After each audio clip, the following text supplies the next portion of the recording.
Hi guys! For those of you who are new to my channel, welcome to my channel. I'm cotton Kandi. I travel the world vlogging and reviewing music festivals, so if you're interested in music festivals all over the world, definitely hit the subscribe button so you don't miss out on any of my awesome videos. This video is a little different than what I normally do. This is my first time doing the story time kind of video. I know those are really popular.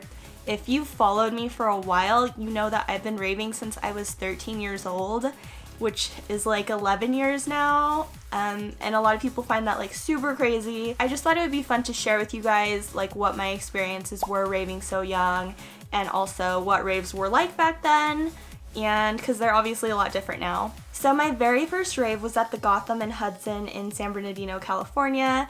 I was already kind of into rave music. I used to watch AMVs, anime music videos, on YouTube, and rave music was really popular on there, like happy hardcore. I was already into like DJ Searle and Darren Styles and some of the trance DJs, Cascada, that was really popular. So I already knew that I kind of liked the music, and my friend had this idea to go to a rave, and yes, I was 13 years old. Up until then, I think I was really closed up and kind of kept to myself. So when I told my mom I wanted to go to a rave, she was like all about it. And so she took me to my first rave, me and my friend, and she dropped us off like an hour before the doors opened and picked us up at midnight. So we were only there for a few hours, and raves back then went until like 4 to 6 a.m. So it was extremely early. But I mean, when you're 13, that's what you get. And that's how raving for me was for a while. I obviously loved it, so I kept wanting to go back. Eventually I was going with my rave fam, and I would stay out the whole time, all the way up until 6 a.m. in the morning, and then go back to my friend's house and sleep, and that just became my routine. So I just want to clarify that festivals are not raves. They obviously came out of rave culture, but they are completely different from what they were when I started. Music festivals are like these giant major productions with crazy production quality and big name artists, and they're just insane, right? Well, when I started raving, raves, and I'm pretty sure there are still underground raves, but raves were just like a small venue with a dark room, minimal lighting, lower production quality.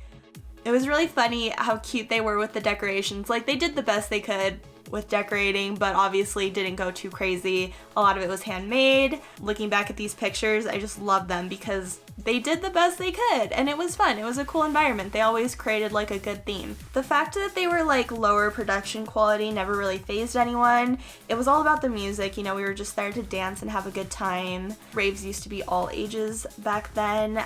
I'm trying to remember if they ever checked my ID, and I don't think I had an ID, so I don't think they even checked IDs. Also, raves used to go until like 4 to 6 a.m. like that was the standard, and which is crazy because all the events now end at like 2, and I dislike it, and I miss the good old days when it went till the sun came up all the time.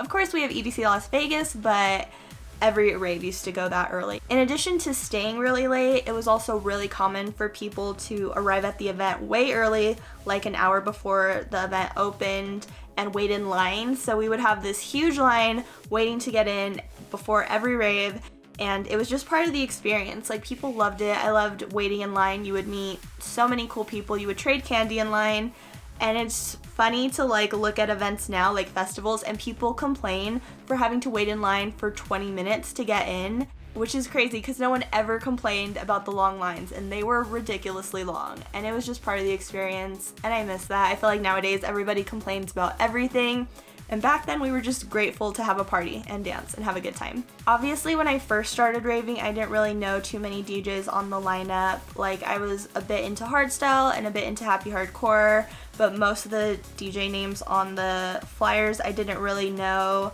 I eventually picked up on them, but yeah, I was just going to dance. The Cosmic Festival, DJ Searle, I was super into DJ Searle. Like, that was one of the people I knew before starting to rave because I've always been really into happy hardcore. So I knew DJ Searle and DJ Bam Bam, Christina Sky. I do remember this at the Kandi Festival. They actually had beads out so you could make candy. People were just making the most of what was there. Like, the fact that they had beads there was super fun, and no one expected this huge candy making station setup. It was all about sitting down with your friends and having a good time making candy. This is actually my friend Tigger DJing. He took a lot of these photos. I did run into him last year at HTID USA in San Francisco, and I got a picture with him. Found some cool pictures of people with their glow sticks, and this wasn't like fancy LED toys. They were just glow sticks on some strings, and they were making some crazy designs. Also, gloving was obviously really big. 2009, I basically went to all the raves at the Gotham and Hudson and Pharaoh's Lost Kingdom that year. And I have no idea where I got all this money from, being 13 or being 14 by now at this time. I didn't ever go to any school events, so I never needed money to go to school dances, didn't need money for a prom dress, didn't need money for new clothes, didn't wear rave clothes. Like, I just wore the same stuff all the time, a t-shirt and shorts. And honestly, that's what I wear now. But yeah, never spent money on anything else but my rave tickets. Pharaoh's Lost Kingdom in 2009 was poppin' at the time. It was definitely my favorite venue. Not that I really had much experience exploring, but I think a lot of people would agree it was awesome. It was just such a cool venue. It was huge. It had an upstairs and a downstairs. The entire interior was themed. There were multiple outside areas, which I always love with venues. I mean, it gets really hot inside and then you can go out. Upstairs, they had couches for people to chill on. And like I said before, they didn't go too crazy with any of the production quality. Like, these were just like house couches that they had bought and thrown in there, and everybody was cool with it. We were all just happy having a comfy place to sit. From what I remember, basically all the raves, from Motive events and Climax events like Love Groove, Garden of Eden, 420 Festival, were held at Pharaoh's Lost Kingdom. So I went to all of those. So the way people dressed back then was super different than what people wear now. Nowadays, people put 100% into their rave outfit and are really focused about it being perfect. And back then, I mean, people put time into their rave outfit and were really creative, but it wasn't so structured. People didn't try too hard. It was just wear whatever you want. And so I was all about comfort, and I still am. But I used to wear pajamas. So I found these photos. I was wearing my Invader Zim pajamas and my yellow Paramore jacket. I was super new into Kandi, so all the Kandi I made were pretty basic. I used to carry around this hedgehog on a necklace and tell people at the rave to kiss it, and when they kissed it, I would squeak it. Yeah, and everybody loved that. I used to carry around a Hannah Montana pillow, and I had my High School Musical drawstring. Now remember, at this time, I was 14, and I wasn't embarrassed about rocking my 14-year-old preteen stuff. I rocked it, and everyone loved it. Back in the day, everybody had rave names. Nobody went by their real name. You didn't even know your friend's real name. So I didn't have a rave name until late 2009, and I'll get to that story in a little bit. But in addition to rave names, everyone was part of a rave family, and they had official rave names or rave family names. So I was part of SPR at the time, which stood for Stop, Pop, and Roll. I wish that side of the raves, the rave names and the rave families, were still going hard, because that was something I really liked. It just added to the experience and made it our own thing. Monster Massive 2009 was my first really big event. It was held at the Los Angeles Sports Arena, and it was a Halloween themed festival. It was right before Halloween. The flyers during this time used to be cutouts, those were really popular. Here's one so you can see what I mean by cutout. These were really popular during 2009 and 2010, and I miss these. The lineup was pretty lit. Like I said, when I first started raving, I didn't know everyone, but I knew Armin van Buren, John O'Callaghan, Crystal Castles, and Felix the House Cat. It was my first massive event, and back then we called all of the big events massives, which are equivalent to what we would call festivals now, compared to the size of raves. I showed you pictures, and raves used to be these smaller dark events with minimal production quality, and Monster Massive was crazy. It was unlike anything I had ever seen before up until this time. The venue was huge, and it had 3 stages, and all of the stages were really cool designs. If that event still existed today, the quality of production was off the charts. This was my first time I went to a festival that had crazy pyrotechnics and fire, and I just thought it was so cool. Nocturnal 2009 was my first ever Insomniac event. It was held at the Nas Event Center, And if you guys know about Insomniac events, it's quite a popular venue with them still. And it was crazy. It was unlike anything I ever experienced before. Like, I had just been to Monster Massive, which was crazy, and then going to this, it was completely next level stuff. The lineup was insane, and I couldn't find like the full lineup, but this is the only part I could find. So I remember wanting to see Pendulum and Fairy Corsten, obviously. It was my first festival-like experience, so they had all the different stages and like art installations and different characters walking around. They had carnival rides, and I'm not embarrassed to say that I went on the carnival rides a lot. I thought it was just so much fun. I thought the whole event was so much fun. Like, they went above and beyond even back then to create an experience. This was my first time going to the NAS Event Center, and it was just like the craziest venue I ever been to. They had the grass and the water and the cute little bridge.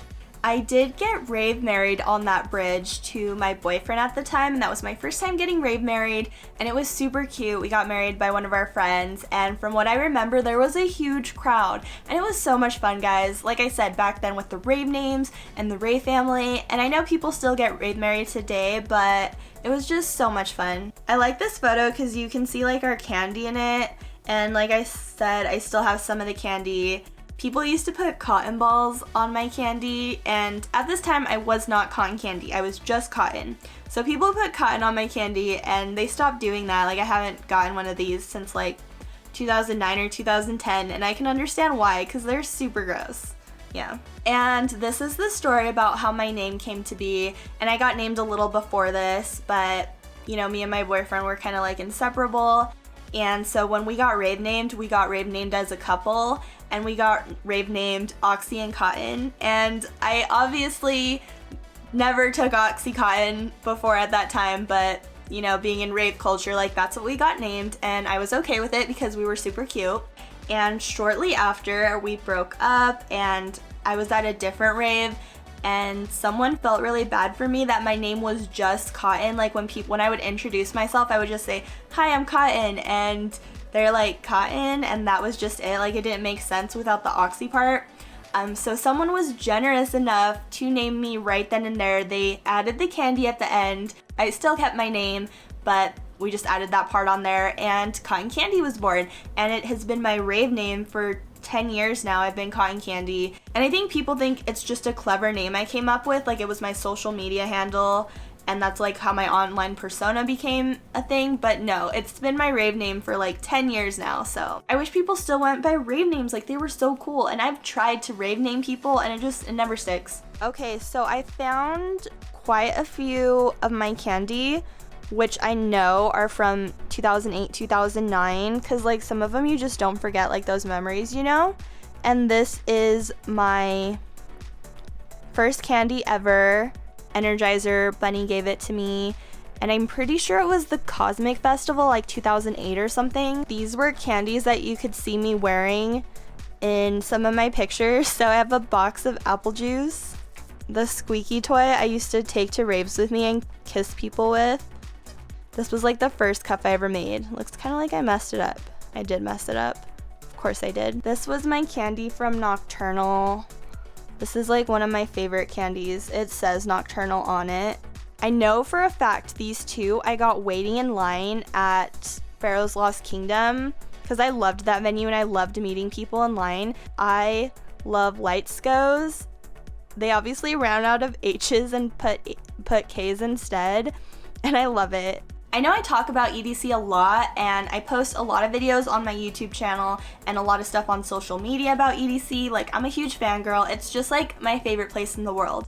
And I knew of EDC during this time in 2009, but like I had just barely started raving, and it was like really expensive. It was $100 for 2 days, and my mom was not gonna spot me that money. She would have thought I was crazy. And I actually think I might have been grounded at the time. I know I was grounded, and my mom took like 2 months of raving away from me, or maybe it was even 1 month, but like when you're that young, time just goes by so slow, and it was excruciating. Here's the flyer I found of EDC from that year though. If you've watched some of my other EDC videos, I've definitely mentioned a few times that EDC Las Vegas used to actually be in LA. So the original EDC got kicked out in 2010 and they had to move to a new location and landed in Vegas. So my next video will be of what it was like raving in 2010, and I will talk about what happened with EDC, why it got kicked out, and how it affected culture at the time, because it was really crazy and it honestly just messed up the rave scene for a little bit. But yeah, that's a whole different video because I have tons more stories to share with you. And like I said, I did make a Spotify playlist of music that reminded me of raving during that time, and if you were raving at the time, it might be super cool to check out because it was really nostalgic for me to put this playlist together. It was honestly really nostalgic to put this whole video together. Like, I went and did my research, I found a bunch of photos from raving at the time, going and finding the flyers, looking through my Kandi. It was just, I had a really fun time with this, and I'm excited to share part 2 with 2010 with you guys also. I would love to know from you guys in the comments section, when did you start raving? How old were you? What was your first time like? I genuinely love hearing like first time rave stories because they're all super awesome, so definitely share with everyone in the comments section. And please subscribe to my channel for more festival and rave videos. Definitely check out my vlogs if you haven't already. And yeah, thanks again for watching. Until next time, peace out, Girl Scouts.